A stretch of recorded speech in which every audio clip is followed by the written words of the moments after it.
لو قلبك ضعيف أنصحك ما تتفرجش على الفيديو ده.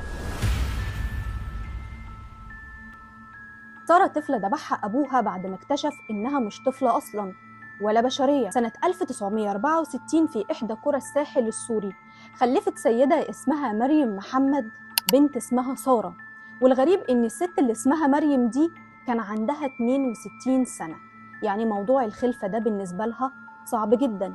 وكان عندها 3 أولاد، أكبر واحد فيهم كان اسمه يحيى وكان عنده 37 سنة، وأصغر واحد فيهم كان عنده 32 سنة.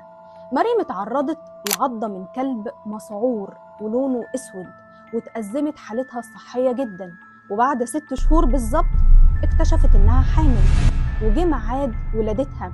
الداية اللي كان اسمها أم ياسر عرفتها إنها خلفت بنت وسموها سارة، وماتت مريم في الولادة. وجوزها هو اللي بدأ يهتم ببنته سارة اللي اتولدت عندها تشوهات وكانت شديدة القبح. عاشت سارة في بيتها وتعلمت المشي وهي عندها 3 شهور بس، وكان صوتها غريب جدا وحركاتها أغرب. فطمت نفسها عن الحليب وهي عندها 6 شهور، وكانت بتحب تاكل اللحمة بشكل كبير جدا وبتطلبها بشكل مرعب ومسعور، زي ما تكون كده حيوان مفترس بشكل يعني غير طبيعي. فقلق والدها منها ومن تصرفاتها الغريبة جدا.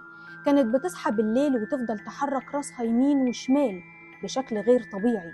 ما كانتش طفلة بريئة زي باقي الأطفال ولا بتعيط كمان زيهم، كانت قوية وكانت دايما ريحتها كريهة زي ريحة الخروف.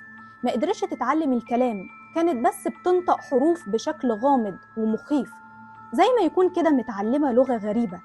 أبوها بدأ يشك فيها ويسأل نفسه، يا ترى دي بنتي فعلا؟ يا ترى هي إنسان ولا لأ؟